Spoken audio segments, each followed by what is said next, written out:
Alright, this is an original Tales First story.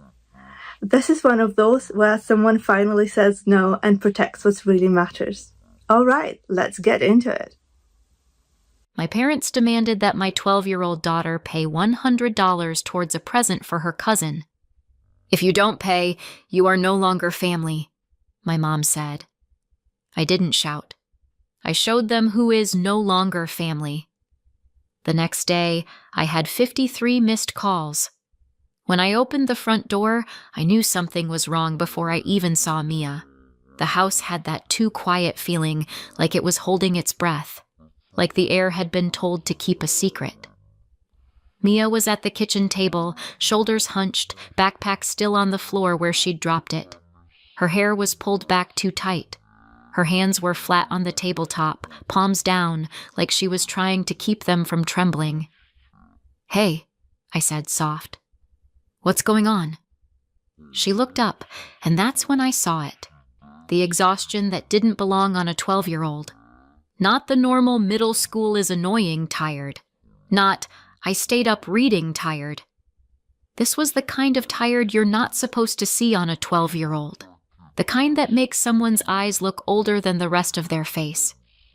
"Mia?" I set my keys down slowly, like making noise might break her. "Did something happen at school?" She blinked once, like she was loading the right expression. "No?" Her voice came out careful, normal on purpose. "I just worked." I frowned. "Worked?" She nodded and tried to sit up straighter, like posture could hide fatigue. "I cleaned Mrs. Novak's house," she said. "For 3 hours." 3 hours? I stared at her hands. Her knuckles looked rubbed raw. The skin around her nails was red, like she'd been scrubbing at something that didn't want to come off. "You cleaned?" I repeated, because my brain was stalling. "Mrs. Novak's house." Mia nodded again, as if this was the most ordinary sentence in the world. "She paid me," Mia added, a small flicker of pride breaking through the exhaustion. $20. I didn't react immediately, because at first, my mind tried to file this under responsible kid, good work ethic. Neighbors pay for chores sometimes. I wanted to be that mom who says, "Wow, honey, that's impressive." But then Mia flexed her fingers, winced, and rubbed her palm like it hurt to exist. "And I still have homework," she said, voice dipping. "But I'm so tired, and my hands, I can't hold the pen right now. It hurts." I stepped closer, careful. "Let me see." She hesitated, just a beat, then turned her hands over. The skin was pruny in places, like she'd been in water too long. There were faint purple-yellow patches on her wrist like she'd knocked it against something. Not dangerous, not hospital, just too much. My throat tightened. "Mia," I said quietly, "why did you do that today?" She looked down at the table like the grain of the wood was giving her instructions. "I needed money." There it was, the first crack. I forced my voice to stay steady. "Okay. For what?" I asked it gently, like I expected her to say a toy, a book, some game she didn't want to ask me for, and honestly, if Mia wanted something, she could ask. My husband Thomas and I weren't struggling. We weren't rich, but we were comfortable, stable. The kind of stable that lets your kid be 12 without becoming an exhausted miniature adult.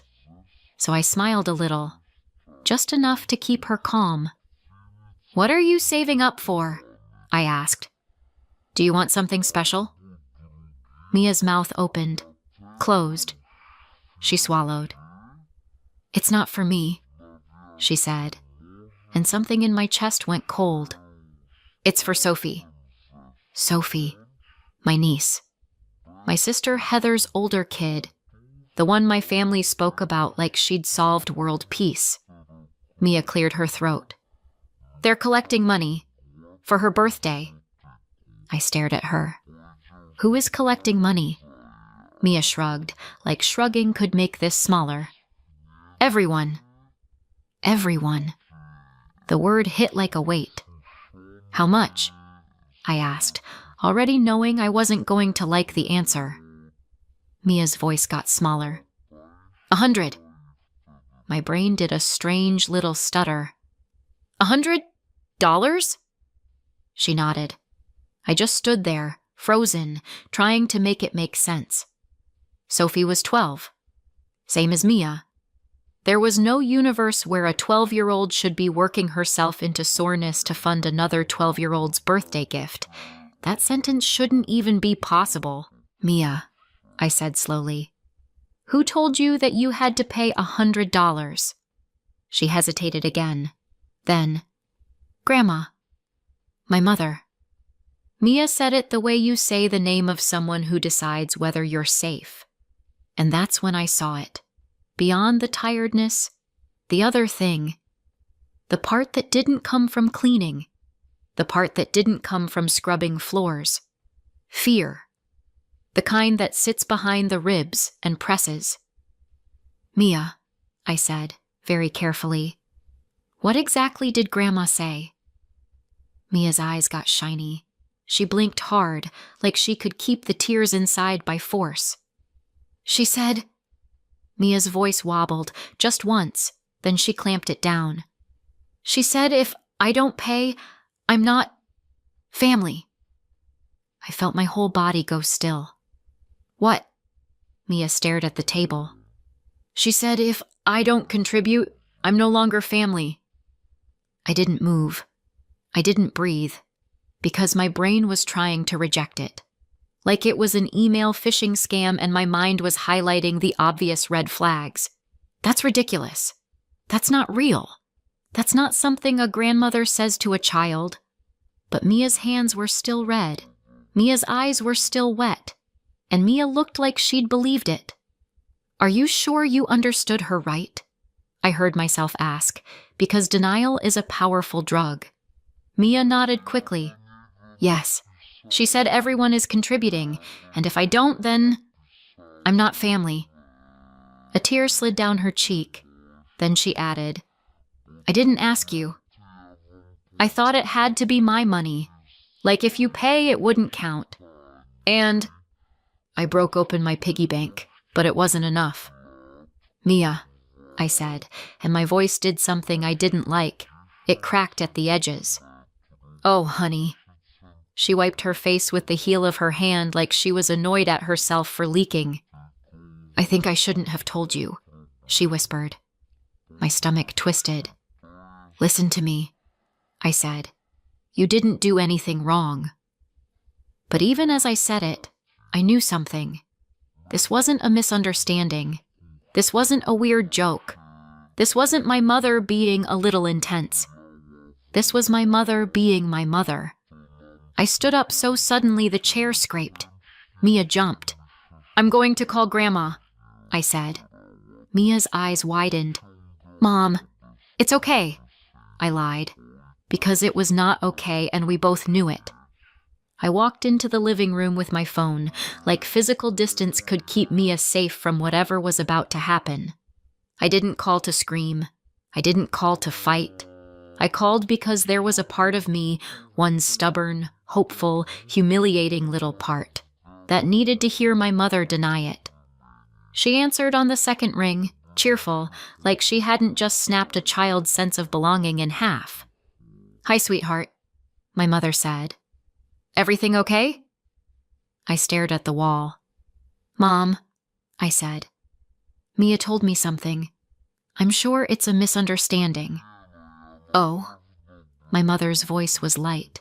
Curious? Performative.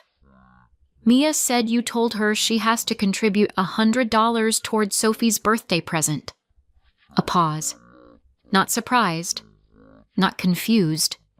Just a pause, like she was deciding how to phrase it. Yes, my mother said. That's right. My hand tightened around the phone. She's 12, I said, because sometimes stating reality feels like a prayer. So? My mother replied. 12-year-olds can work. They can learn. My pulse thudded in my ears. And, I said slowly, did you tell her that if she doesn't pay, she's no longer family? My mother didn't miss a beat. Yes, she said, calm as tap water. Because she needs to learn what it means to support family, financial obligation, values. Values, like Mia's sore hands were a lesson plan. I stood there, staring at nothing, feeling something inside me go quiet. Not angry, not explosive. Quiet, like a door closing. Okay, I heard myself say. What? My mother asked, suspicious now because okay is not the response she likes. I have to go, I said. Eleanor. I ended the call.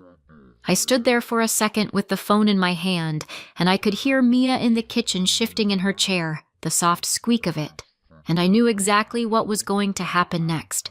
I didn't know how yet, but I knew this wasn't over. I need you to understand something about me. I wasn't born with a backbone. I grew one the hard way, like a callus. I was the oldest of 3, 2 years between each of us. Heather came after me, then Leo, the baby, the miracle boy, the one who could burp and still get applause. When I was little, my parents loved to say we were struggling. They said it like it was a weather pattern, like poverty was a season that just happened to us. And when families struggle, someone always gets assigned to understand it. That someone was me. Heather got to be cute. Leo got to be little.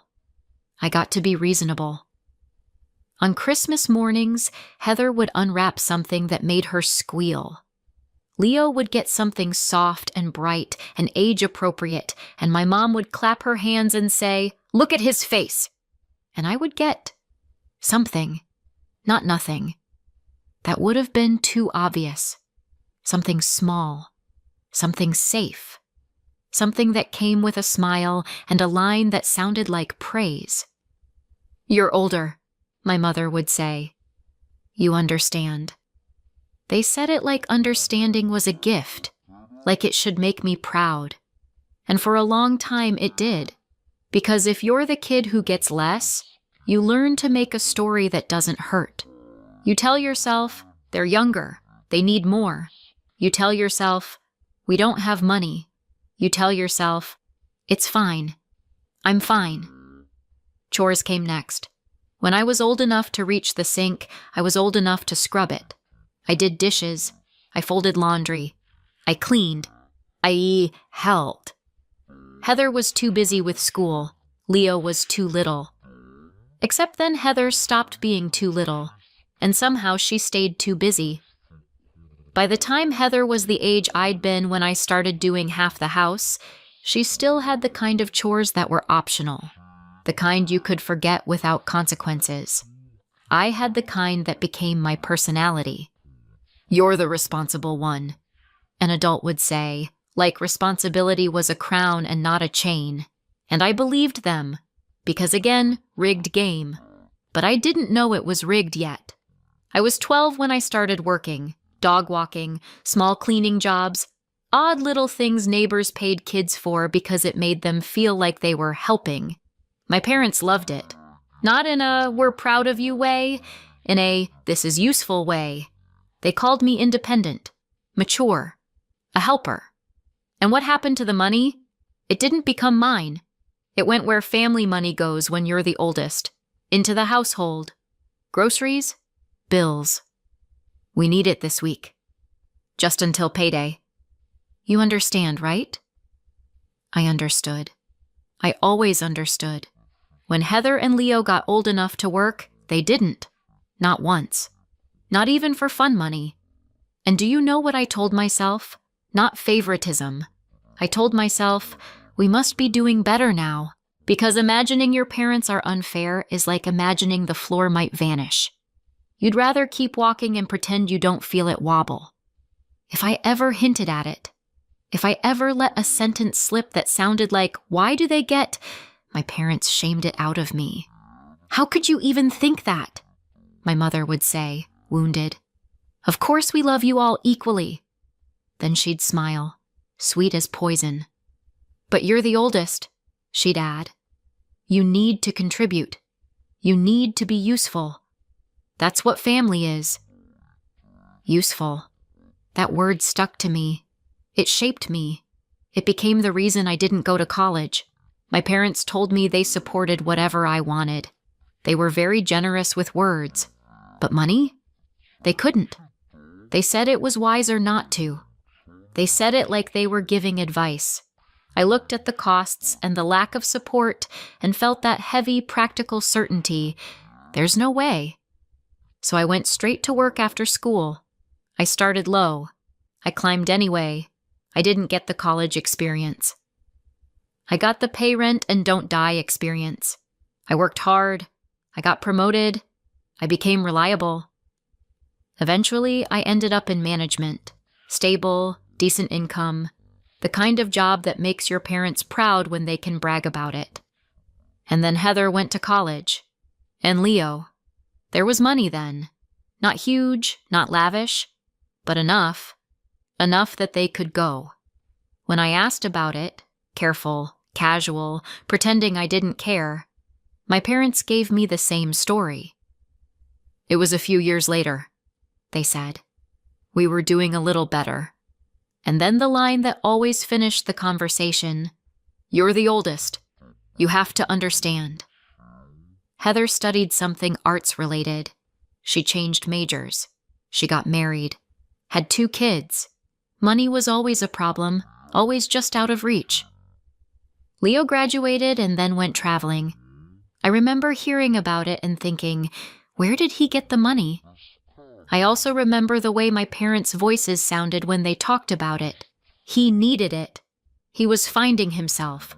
It was important for his life. So they helped him. And by then, I was the only one with a truly stable income. Thomas and I built a solid life. We worked for it. We budgeted. We planned. We didn't treat other people's money like a backup plan. My parents retired. And the family story shifted smoothly into the next chapter. Eleanor contributes. I sent money, regularly, helped with mortgage gaps, bills, emergencies, little monthly transfers that became background noise, and it was treated like normal, like air, like gravity. Then Heather's kids became the center of everything. Sophie, the golden child, got gifts that made my jaw tighten. Not because I wanted Sophie to have less, because my parents would call me to say they couldn't afford something, and then 2 days later, they'd be squealing about a gift they couldn't resist buying for Sophie. We just couldn't help ourselves. They'd laugh. And Mia? Mia got budget gifts and familiar explanations. We'd love to do more, honey, but... And Mia would smile politely because she had the same illness as me. Understanding. Thomas noticed. He said it out loud once. They treat Sophie like royalty, he said. And Mia like... an afterthought. I told myself he was imagining it. Because if he wasn't imagining it, then I'd have to accept something I'd spent my whole life refusing to accept. And then Mia came home with sore hands, and my mother looked at my daughter and did to her what she'd done to me. Only this time, I could see it. Because it wasn't happening to me anymore.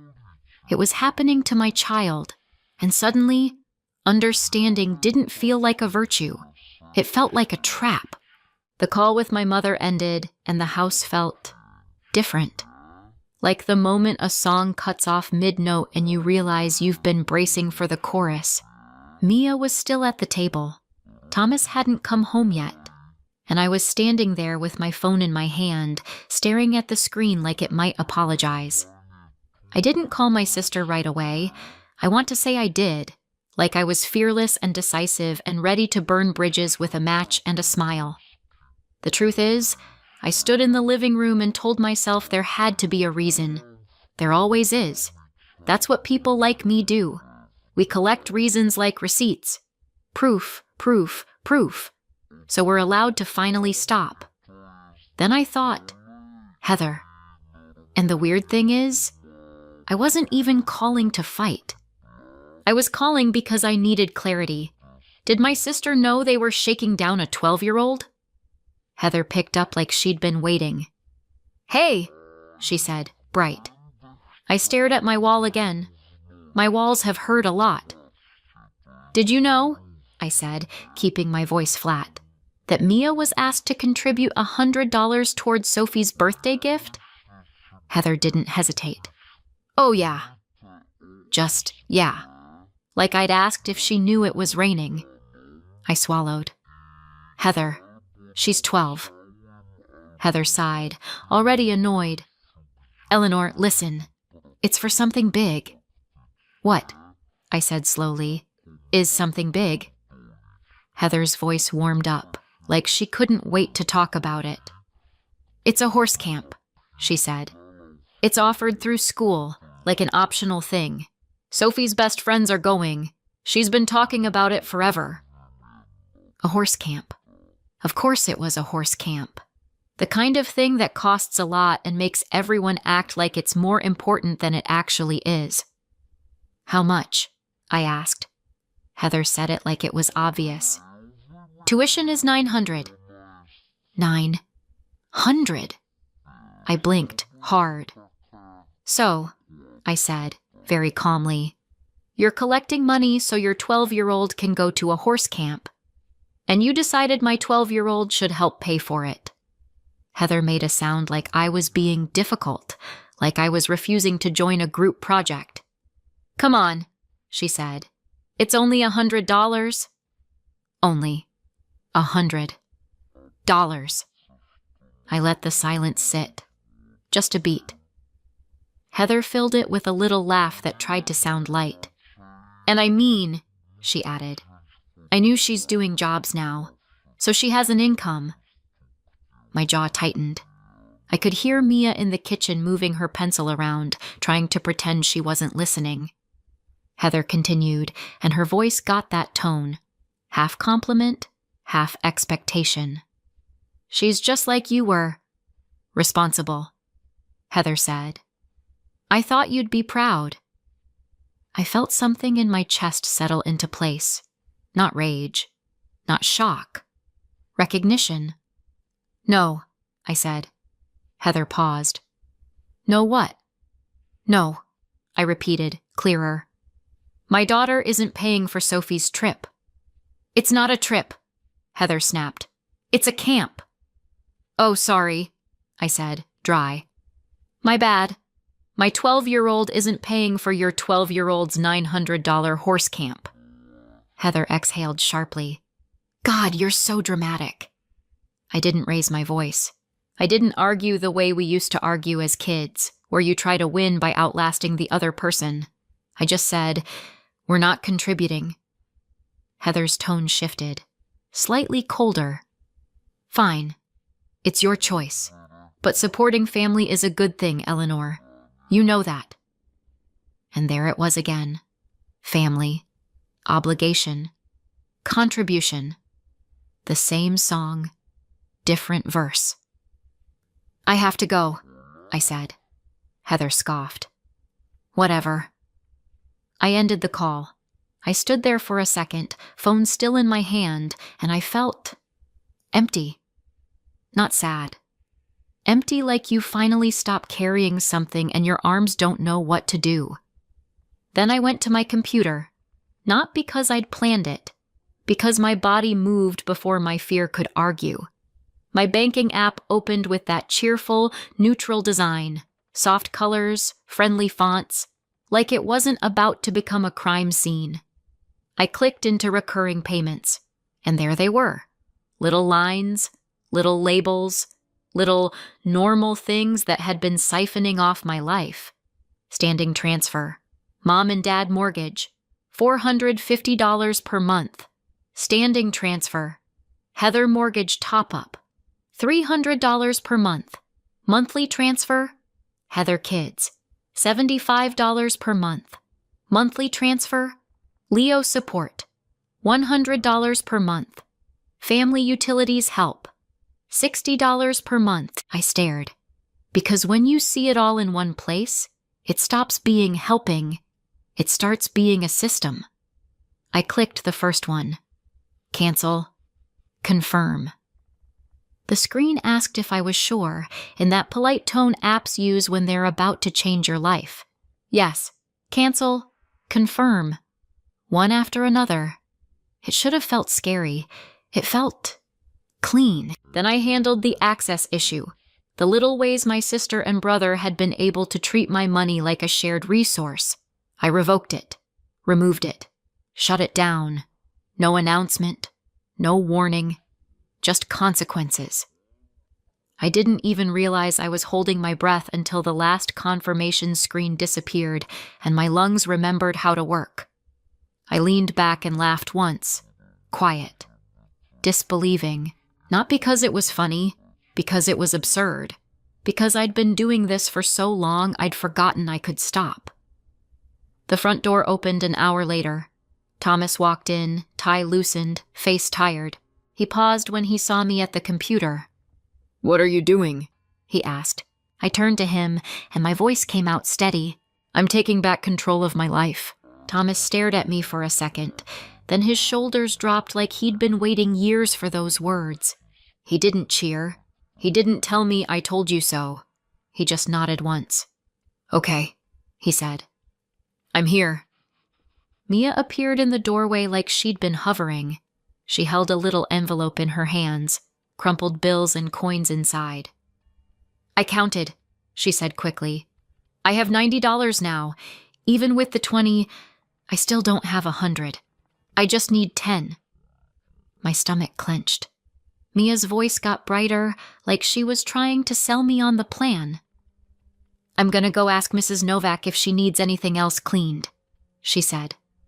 "Just a few more hours, then I'll have it."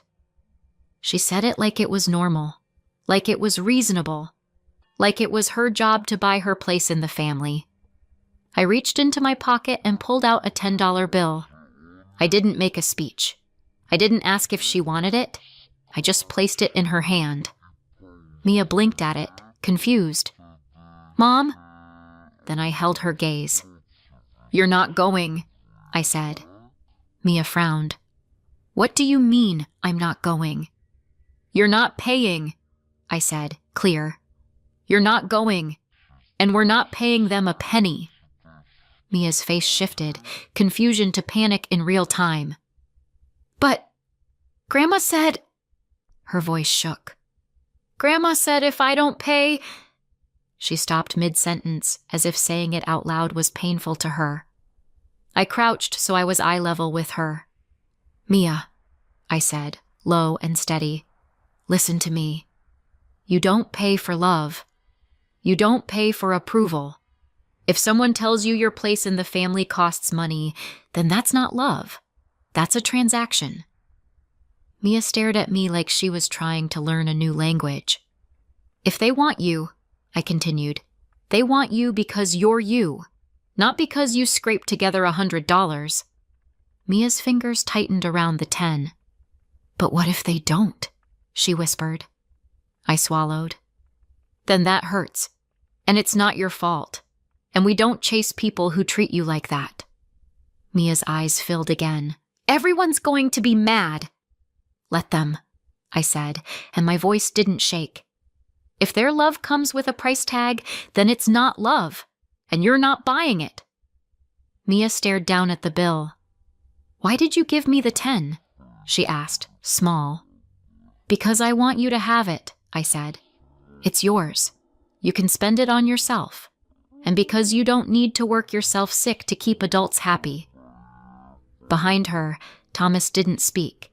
He just stood there, solid, present, like a wall at my back. I opened my phone and went to the family group chat, the one full of party chatter and emojis and people pretending everything was normal. My fingers hovered for 1 second. Then I typed. I posted a clear message.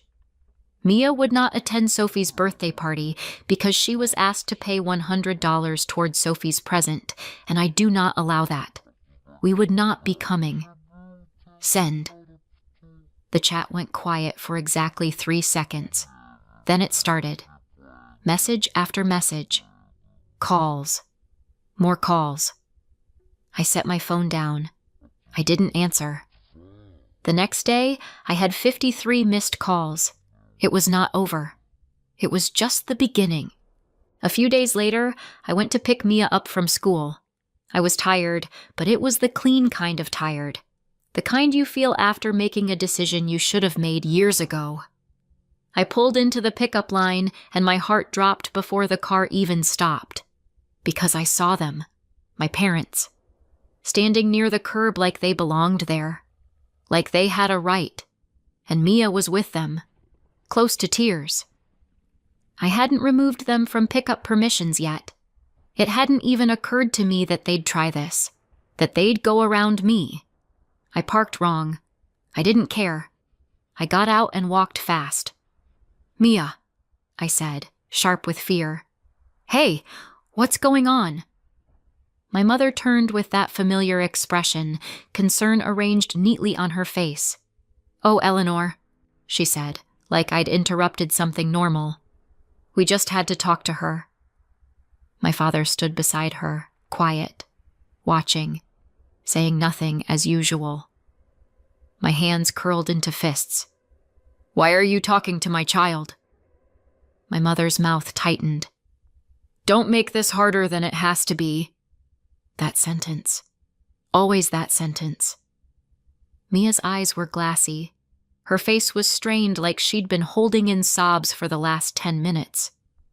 "It's nothing," my mother said breezily. "We just wanted to clear things up." Then, like they were leaving a cafe, not a crime scene, they walked away. And Mia stood there shaking. I knelt beside her immediately. "Mia, what did they say?" Mia's face crumpled. "It's all my fault," she whispered. My blood went cold. "What?"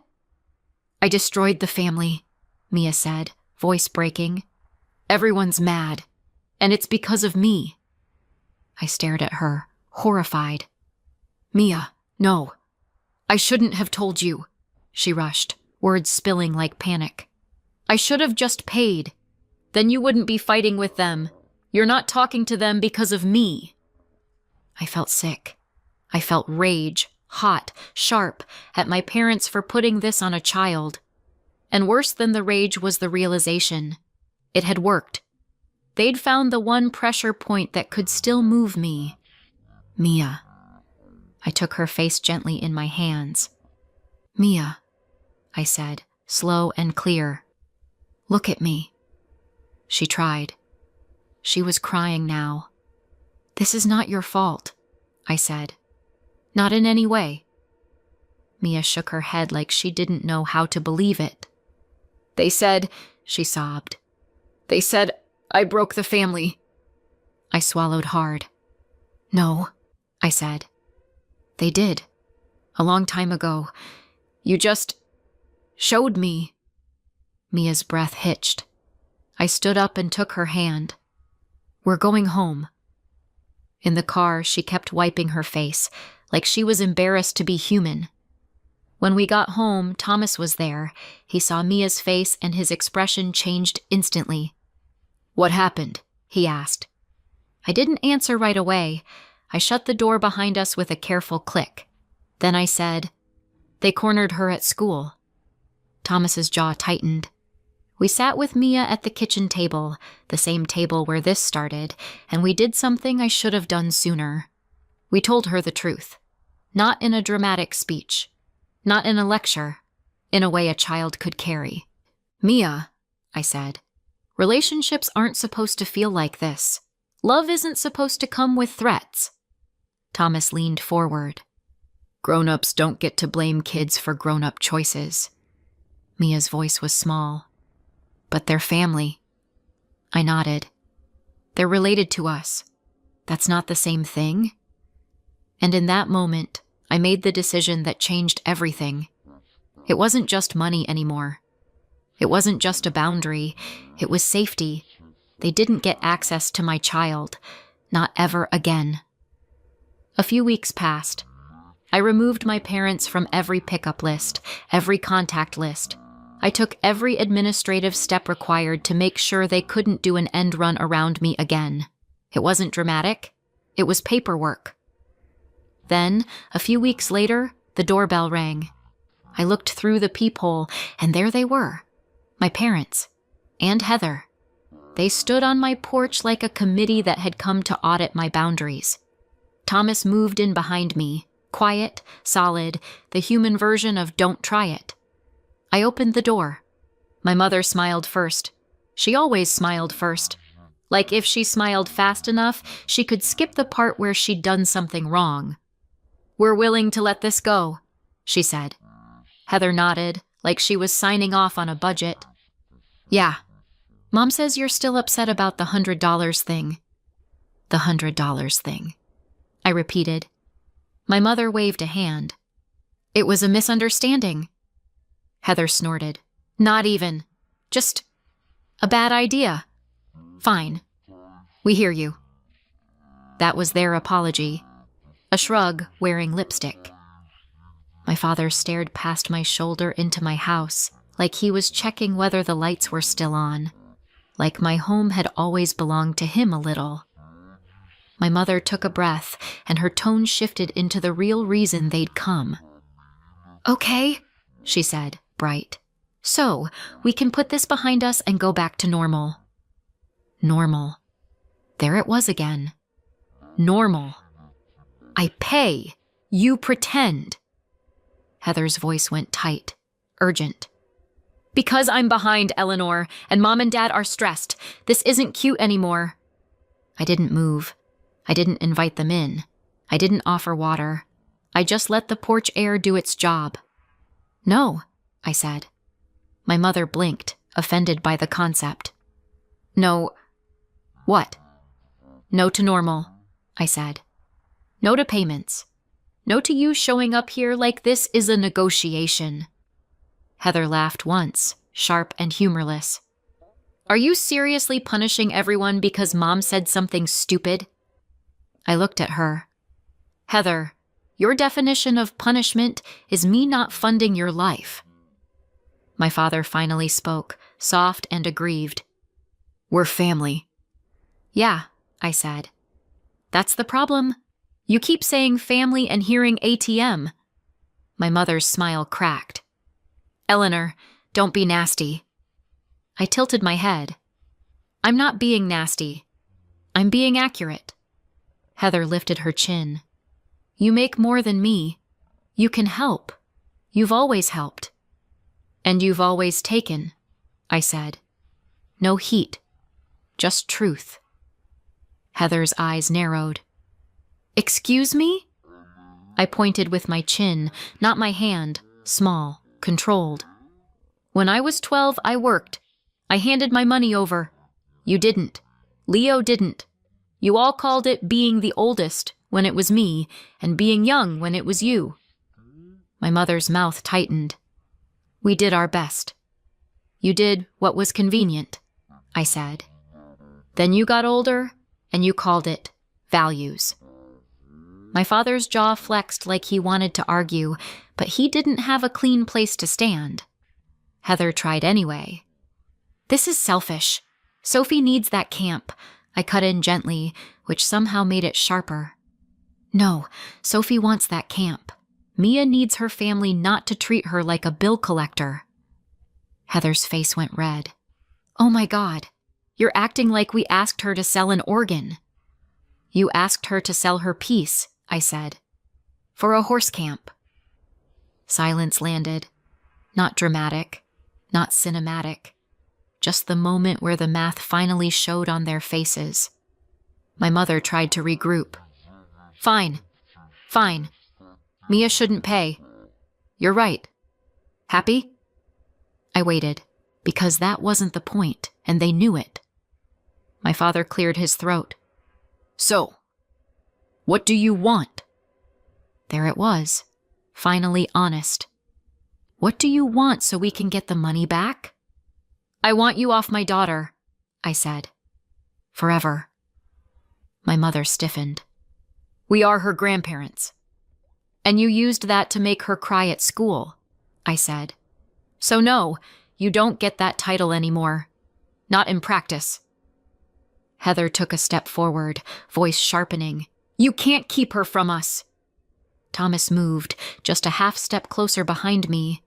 Not threatening, just present. A reminder that I wasn't alone. I looked at Heather. Watch me. Heather opened her mouth, then closed it. My mother tried for wounded. After everything...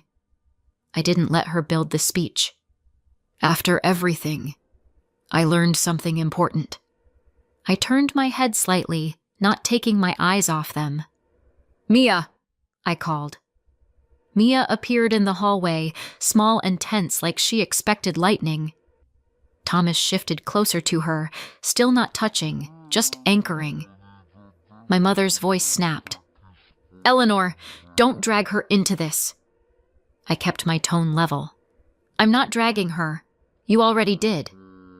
Mia's eyes flicked to my parents, to Heather, then back to me. I took a breath, one, and delivered it clean. She's a child. You don't get to put your problems on her, and you don't get to use her to reach me. Mia's shoulders dropped a fraction, like her body understood safety before her brain did.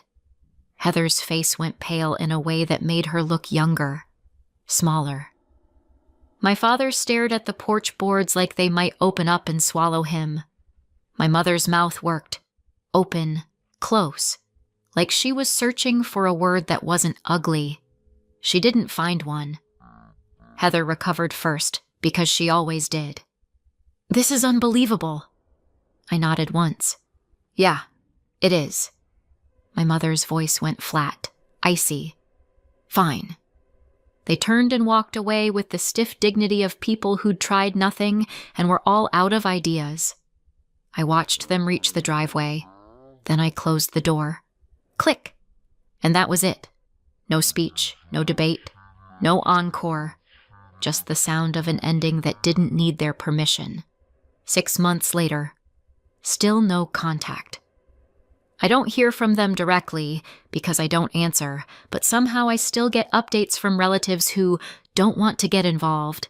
They always say that right before getting fully involved. Leo's travel ended early.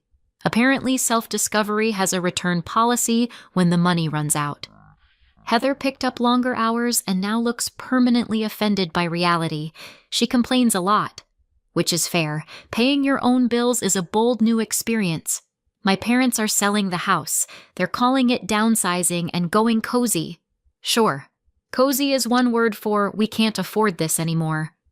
Meanwhile, our home is easy, quiet, light. Mia doesn't come home with sore hands. I don't wake up to guilt. Our money stays in our life. And we're going places. Actual trips. Not apologies, not negotiations. Just us. So what do you think? Did I go too far or not far enough? Let me know in the comments and subscribe for more.